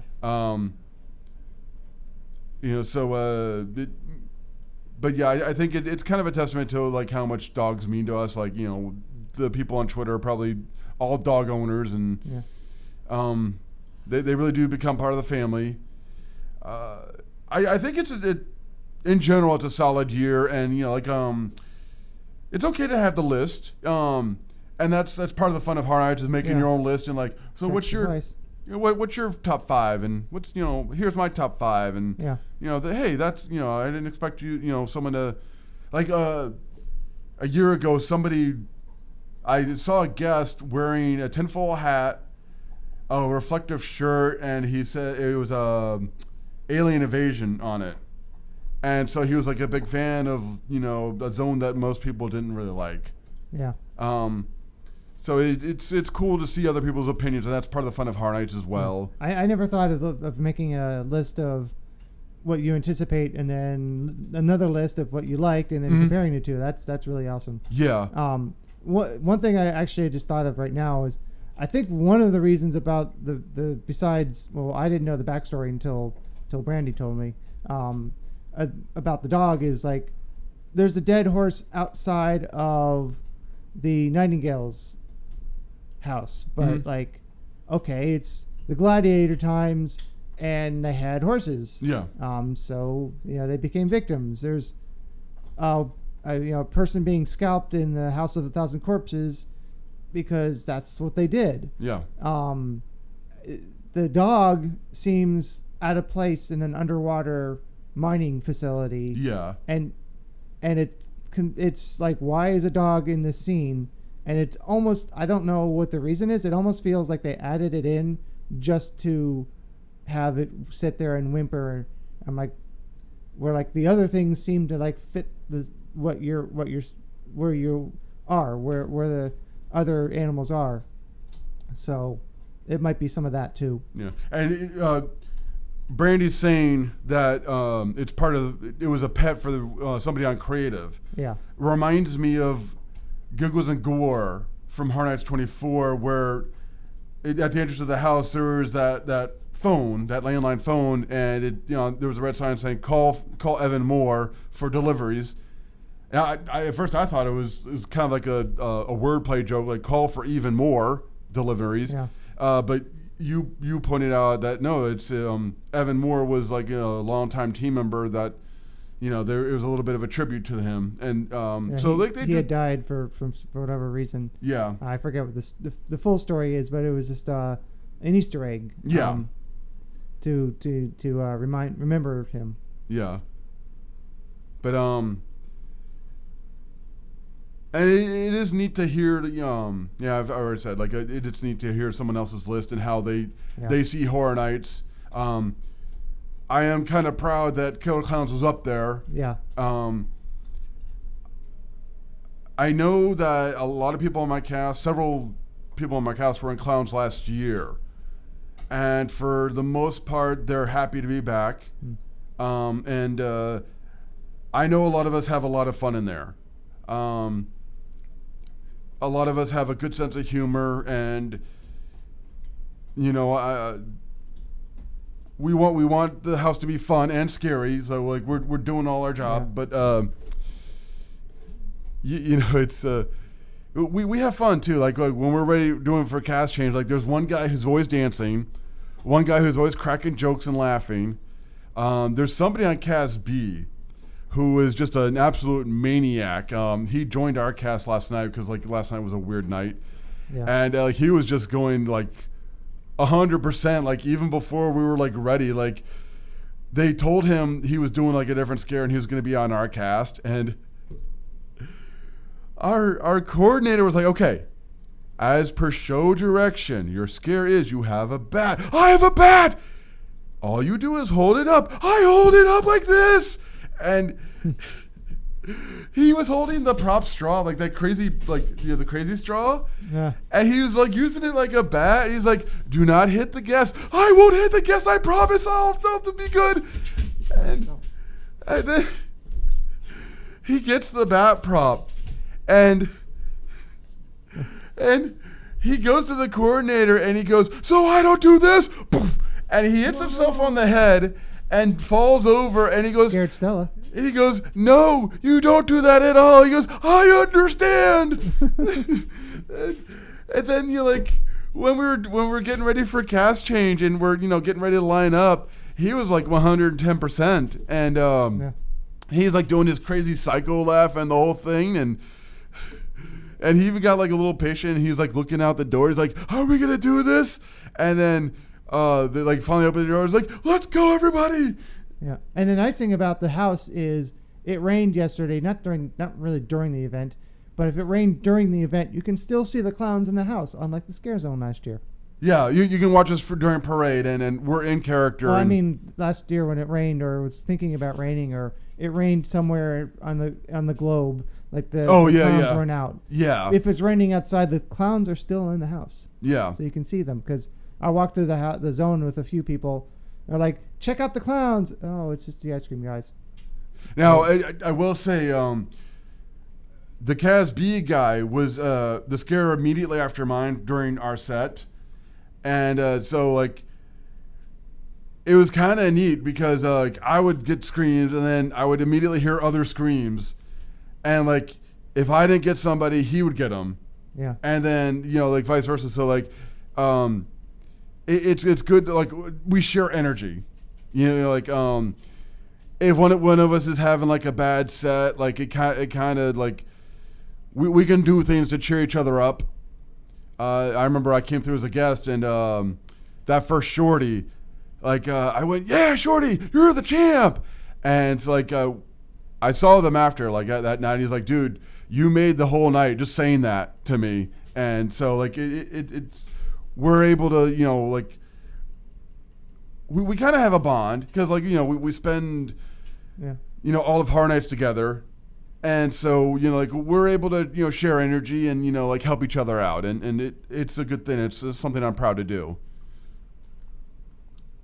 So, just want to mention quickly, there's Legoland Florida sent out a notice today and then on Twitter that for the month of November, all U.S. veterans and active military personnel get in for free. Oh, cool. That's great. Free admission. That's awesome. So that's going to start, obviously, November 1st, which is unfortunately coming up a little too fast. Yeah, it's getting sad. Like, I'm getting to that point where I'm not ready for it to be over. Yeah. And, like, I've talked with other cast members, and they're like, yeah, it's always bittersweet. Like, we're ready, but we're not ready, you know? Because, like, it's a tough thing. Like, we're not at our normal venue, and, like, especially, like, where we're at is kind of a weird break space. Like, we don't really, there's no sink in that building. So, like, it's kind of a journey to go anywhere, to do anything. But, like, it's at the same time, it's like, it's already down to 2 weeks of the event. Yeah. Two 6-day weeks. No, 1 6-day week, 1 5-day week, right? I think so. Yeah, something like that. And it's like, man, that's gonna blow right by, and then that's it. It's over. And then they're going to be tearing down the Monsters house immediately because they need that space for the stupid balloons. Oh yeah. But that's I always like the parade. I always like the holiday parade. So I look forward to it. And yeah, it's because you work it, so it's the same old for you. For me, it's like I work in another. There's a lot of reasons why I don't like it. Yeah. But that's one of them. Is when it was the Macy's parade, it had the actual balloons from the Macy's parade, the New York one, and so it changed all the time. But it's also because it's Christmas. Yeah. So Brick or Treat continues at Legoland. Mhm. People kind of are late to that. We go on opening night, and it's usually, or I always say opening night, but it's the day, opening day. Yeah. Because And- it closes early too. It's like Well, it's not kind that. of. It's actually closes late compared to the Most when of the it year. closes Yeah. that time of the year. Yeah, But because it's a kid focused thing, it starts during the day and then Mhm. it goes into the night. yeah. And when I see people reviewing it, it's usually the second or third week in.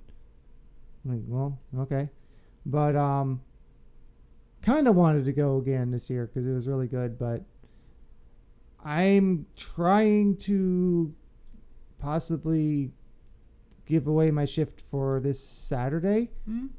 so I could end up going to the SeaWorld event. Okay.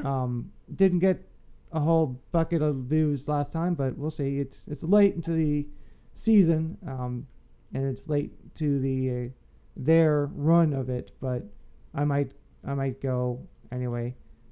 So we'll see. But I think I might have might get the Saturday off and go to one of those two events.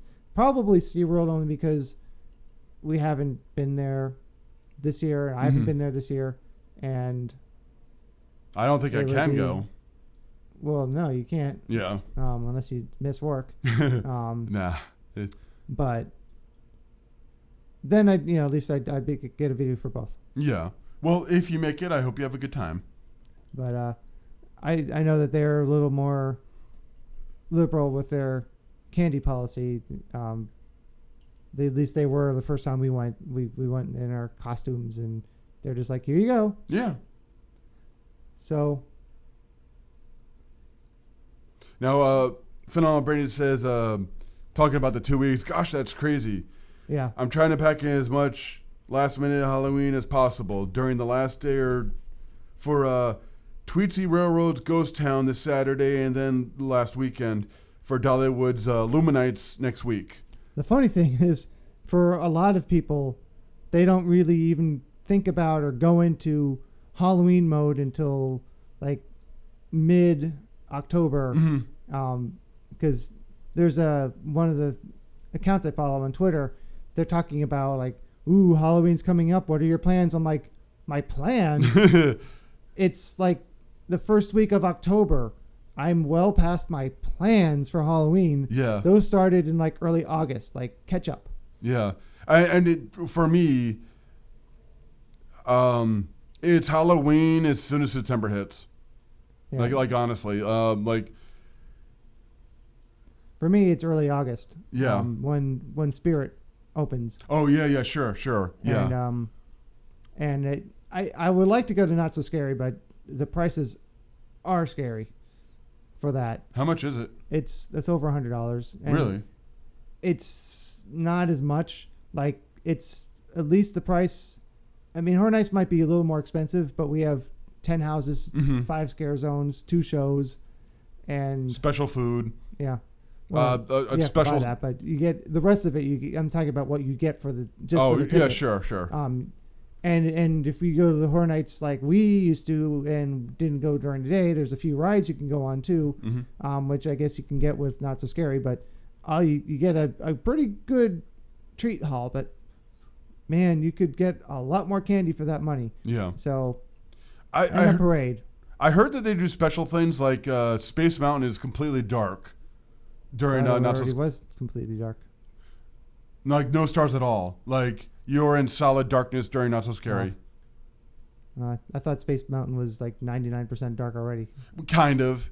It's lit, but like there's stars, and like now there's like no stars. It's just black, and you're just like screaming through total darkness. Oh, Um, so according to Brian, Space Mountain is lit.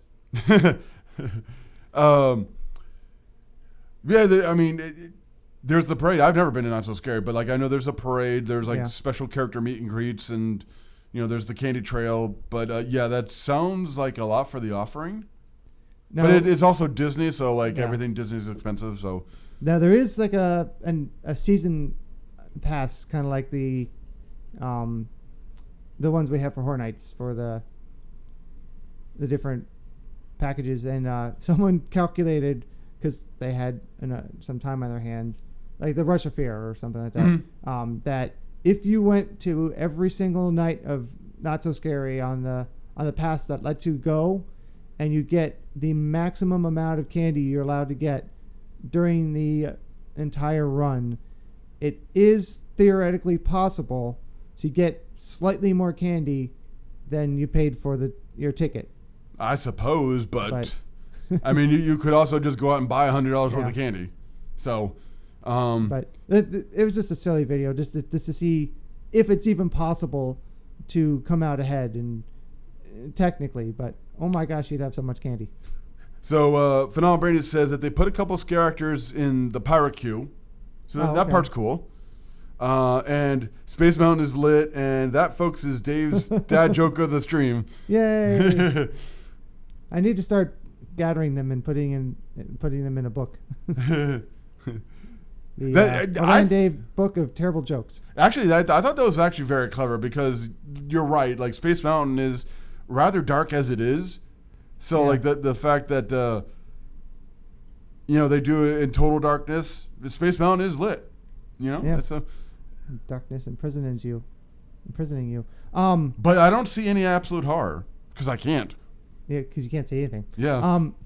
What someone who I work with said that they think is going to happen, and I want for them to be right, but I'm not sure about it, is for Race Through New York to have a special Halloween video. Sure. Yeah, that'd be nice. A Halloween haunt version, because actually early on in Halloween Horror Nights, thanks to Horror Nights Nightmares, which is a really great website, you can go on there and see all of the guide maps from like all the way back to Fright Nights. And one of the early maps I was looking at had the animal actor stage used for, I forget what show it was. I don't think it was the Rocky Horror Show, but it was a Halloween based show that was happening in the animal actors, and it was like, oh, I because I haven't done that in a long time. So, but I always would like to see a Halloween skin or treatment for one of the shows, one of the rides, because that would be pretty cool. So, I don't know. Even though, and Universal is owned by Comcast, NBC, it's not external IP like The Simpsons or a lot of the other things, especially Harry Potter. It would be easier, but I don't know if they would suspend the normal attraction for Race to New York to have a special Halloween thing. Maybe it would be modified. I don't know. But even Halloween couldn't save Fast and Furious, so I don't think they're going to bother with that. So some people do like the ride. I remember I was going in, so I'm going in through exit, and someone was coming out, and they were like, "Oh yeah, I love Fast and Furious." I heard I've heard a guest who was walking by list off a few attractions that they had gone on, and then she said, "And what was the name of that one we really didn't like?" And without missing a second, I said, "Fast and Furious." I'm like, "Yeah, that one." So, I don't know. I think secretly the people who work Fast and Furious are hoping that the Bourne Stuntacular is going to be awful, so they can take the crown away from them. Because Race to New York isn't very good. The ride itself, not the queue. And when Fast and Furious opened, it took the crown away from Race to New York. So they're like, please open as the worst ride in the park. So we don't have to have that title anymore. So we'll see. I've been told by somebody who actually was working on the ride. Actually, not the first year, but when I was working in Ash vs. Evil Dead, he was my lead. He said, don't make your expectations super high, but it's going to be better than people expect it to be.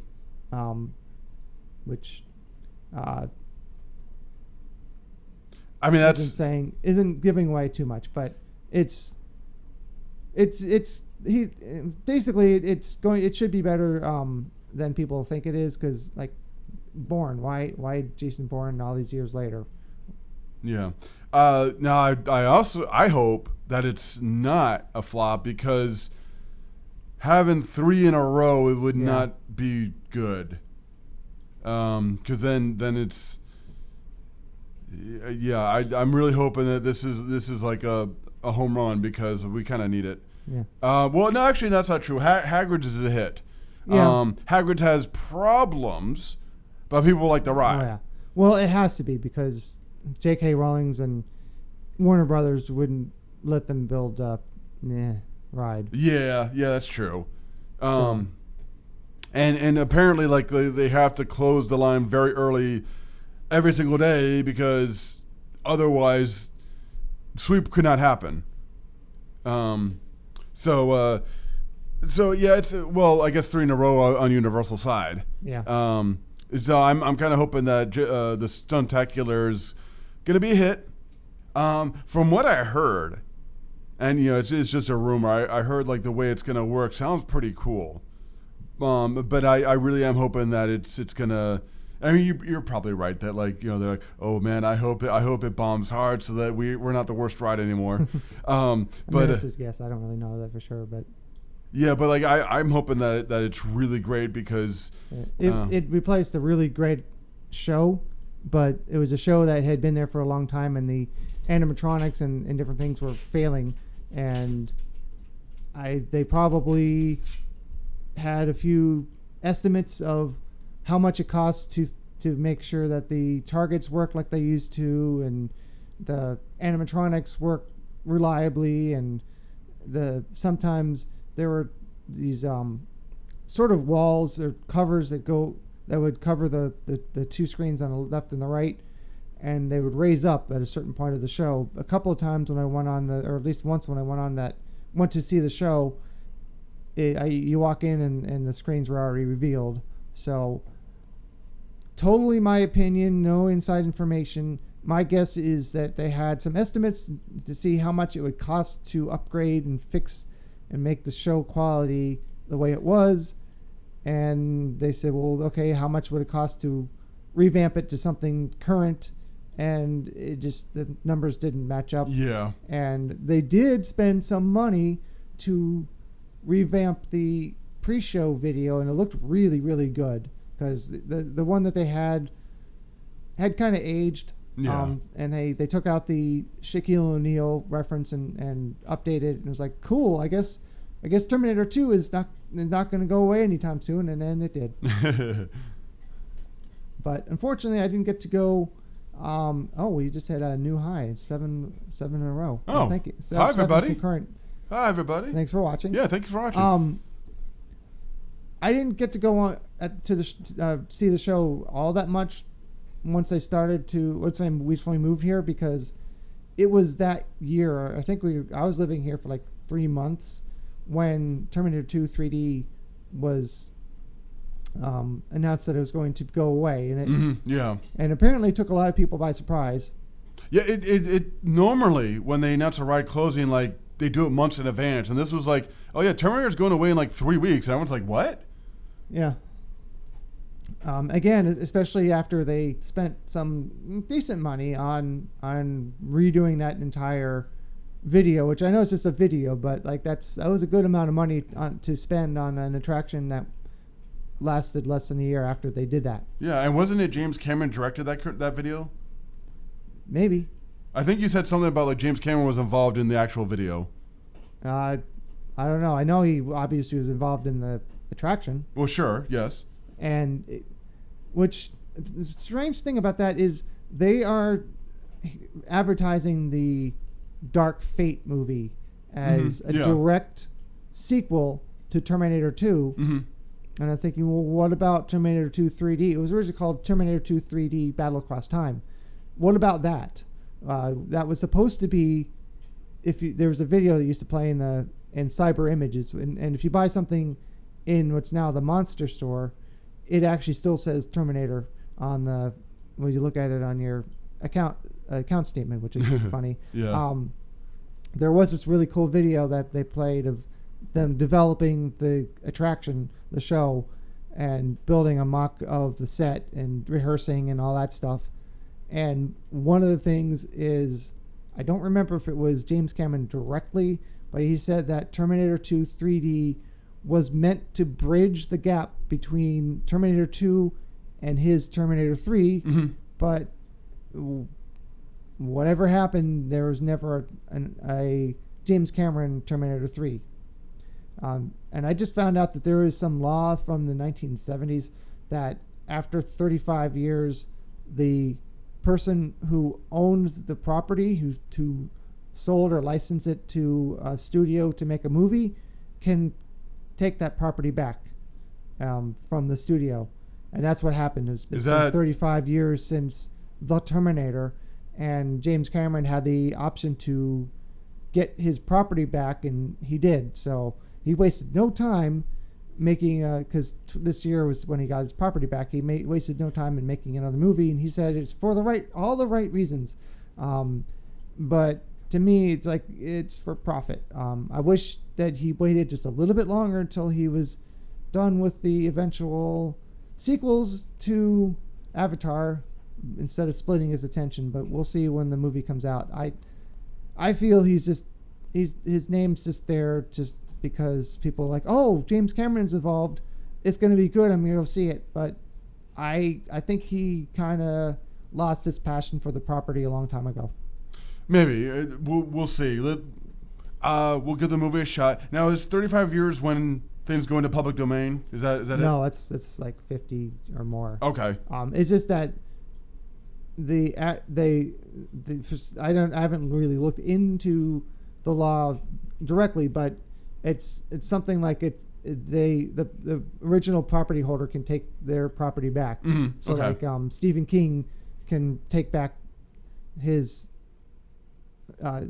rights to some of the movies that have been made. It's a whole interesting thing if you want to look into it, but that I believe is the only reason why James Cameron wants to have his name on the Terminator movie, because he and another woman who helped him write the script, he now gets the revenue first. So it's his property again. So I don't know. I mean, what I know, he came out and said that Salvation? No, was what movie did he say that was, in his opinion, a true sequel to Terminator 2? Oh, was it Genesis? Yeah. Yeah.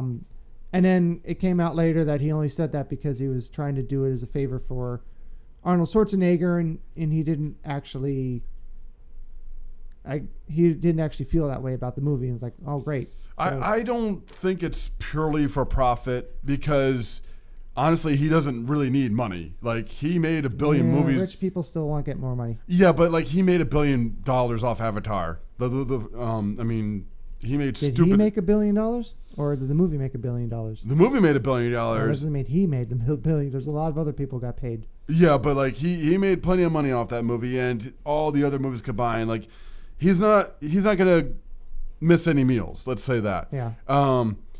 But people still like more and more and more money. Sure, but I mean, when you hit a certain level, it's also like, well, yeah, I guess maybe for some people. I've always heard he is an artist at heart, and developing the red camera for Avatar. No, it wasn't red. It was developing the camera technology for Avatar was out of artistry, I would imagine. So, I mean, yeah, I'm sure, he's probably thinking, well, the money will be nice. However, but he's not even directly involved. It's just his name is attached. He's involved to somewhat, but he's Avatar, Terminator, Avatar. Because Avatar is really what he wanted to do. When he said in an interview sometime, when Star Wars came out in theaters, he saw that and he said, I want to make a Star Wars movie. I want to make a movie just like that. And kind of his whole career, from what I understand, his whole career up till now, has been working up to making Avatar or a movie like that, because it's kind of his Star Wars. And funny enough, it's almost in the same theme park now as Star Wars. It's in the same. Yeah. They're both in Walt Disney World. Yeah, that is very true. I mean, look, I don't know the guy. I haven't talked to him. I was like, but I think, from what I've heard of him, that he's doing it for the art and for the storytelling. Yeah. Well, we'll see. I don't know. Well, yeah, because it's the same thing. Like, I just wish he had more than 2 days a week to dedicate to it. Well, and also, like, for years now, for like the past 3 or 4 movies, like, oh, a new Terminator movie. Okay, great. I'm hyped. And then it's like, oh, well, I guess that was okay. Okay, a new Terminator movie. Okay, I'm hyped. Oh, I guess that was okay. Yeah. And so maybe now we're like, a new Terminator movie. I don't know. Because at one point he said he had no interest in going and making another Terminator movie, because so many directors have muddied. I'll just not what he said, but muddied the waters of what the movie is, and had diluted it to the point where it's like, why even bother? And my reaction to that is like, well, if that's the case, get back in there and show everybody how it's supposed to be done. Yeah, because for a lot of people, Terminator 2 is the go-to example of, hey, sequels can be as good or better than the original. Apparently, people feel like that with Alien versus Aliens as well. I've only seen one of them, so I don't know. I can't. Which one did you see? The Get Away From You, Get Away From You, you bitch. Or that's Aliens then. That's okay. Aliens. I never saw the original, so I don't know. Well, there are also 2 different kind of movies, really. One, the first Alien is really a suspense horror movie. The Aliens is an action horror movie, but more of an action movie than anything. Yeah. There's those suspenseful moments, and where you're like, ooh, what's gonna happen? But I mean, it's a bunch of Marines, blowing things up, so it's more of an action movie. The first Alien is they're a mining company. Yeah, they're a mining company, but like they go around to different planets and mine ores and stuff like that, and they happen to get this distress signal, so they check it out, and somebody gets infected, and they have to quarantine and do the whole thing, and then a living creature is now hunting them aboard this spaceship. So where are you gonna go? You can't go anywhere except this one spaceship. Then outside is outer space. So they're kind of 2 different movies, and a lot of people think Aliens is more fun, because it's an action movie, so you get to see Marines blowing things up, and you get to see this lady who doesn't really have any Marine or military training get to be a badass. Which draws it right back to what we're talking about Avatar. Yeah. It's the same one. Yeah. They're 2 different movies, really, but like, they're both classics. And so Aliens is considered to be better than Alien. And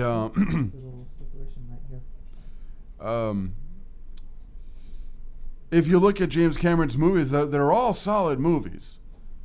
And Fernando Brandi just said, like, really, when I think of James Cameron, I think of Titanic. I was extremely underwhelmed by Avatar. The technology and the realism was amazing. Mm-hmm. Yeah. Some say phenomenal.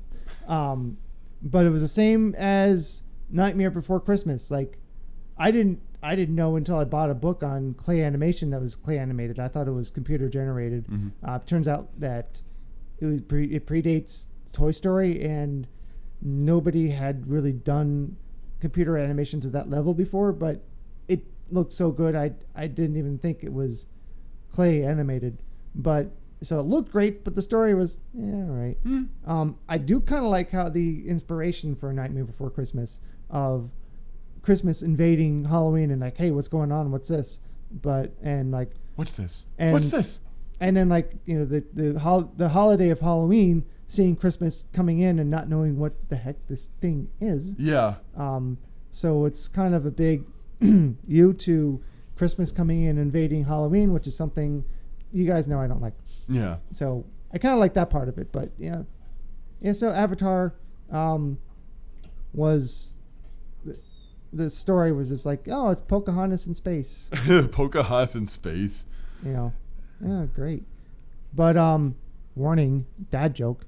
So you were saying that the aliens only attacked children in Aliens? That's pretty terrible.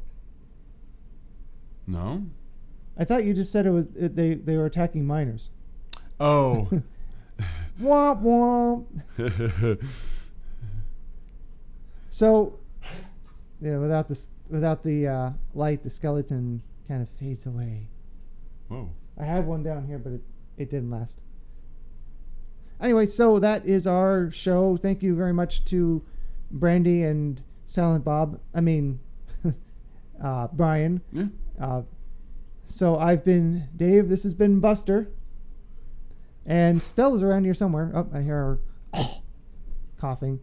She has an issue where she drinks too much and too fast and then chokes it up. And it's like, if you drink slower, that wouldn't happen. She can't do it though. Like I've seen her. She'll always drink that fast. It's probably from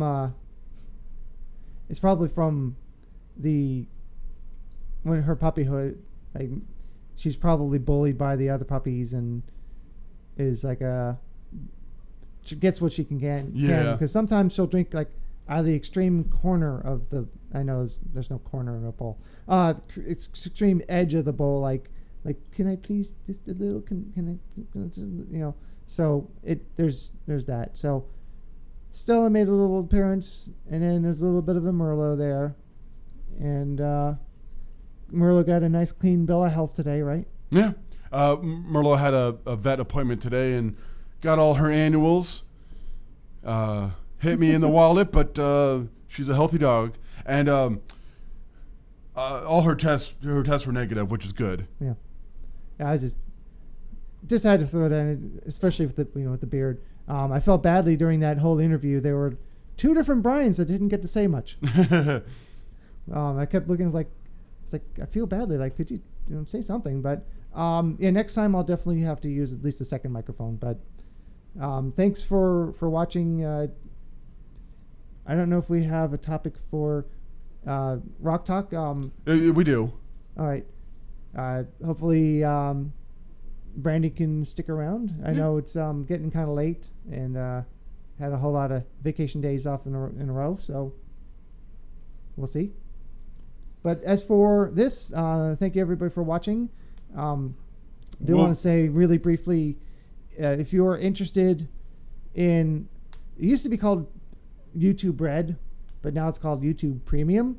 If you get tired of watching the same ads, like there's that ad for the soap company where he's like, the soap you're using is garbage. Yeah. I'm like, Sasquatch soap. It's a clever ad. The guy that cast is awesome. But that and Grammarly will help you fix your errors. Just like I write all the time, and I use Grammarly when I'm typing emails to my boss, who is 5 feet away. So that way, if you type something like me and Brian, it'll say, no, it's Brian and I. Oh, Grammarly helps me with my grammar mistakes when I'm writing an important email to my boss. It's kind of a struggle. It's like, I get paid by people clicking on ads, but like, oh my gosh, I'm so tired of seeing the same ads. Well, YouTube Premium is a little more expensive than it used to be, but we get paid by the watch minute, which would help a lot for these live streams and things. And so you guys don't have to watch ads, but we still get revenue from it. I don't know if it equals the same. It depends on how long you watch for. So I've been meaning to do a standalone video for it. I keep forgetting. And how much is YouTube Premium? It's around 11 or 12 a month. It used to be 10. It's a little more expensive now, and you also get exclusive content. There's like Vsauce has a series called I think it's Mind MIND Mind Field that you can watch. That's very good. It's higher quality content because you have to be subscribed to it, and there is a 1 month free trial for the YouTube Premium. I'm not sure if creators get their watch minute fees while you're doing the 1 month free trial. We might. I'm not sure. I haven't really looked into it, but yeah. So I know it's very late in the stream, so again, I'll probably make a standalone video. But if you want to not see the ads but still support us creators, maybe look into YouTube Premium. So poor Skelly's over there, like, I can't be seen. So for now, thanks for watching Dave and Buster's Live. And we'll be back in 15 minutes for Rock Talk. 15-ish, maybe 20, depends. Okay. We'll try to go for 15, but, you know, we work at Universal and people don't know how to do a 15 properly. So, bring up the program here. So, for now, we want to say your goodbyes. We've got that good long internet lag, which really affects everything on the internet. It's not just this. But bye, everybody. TTFN. Ta-ta for now. That seemed like it was way, way ahead of its time, because it was that fits right in with LOL and BRB, and that was so many years ago. Yeah. Bye. That was creepy. Sorry.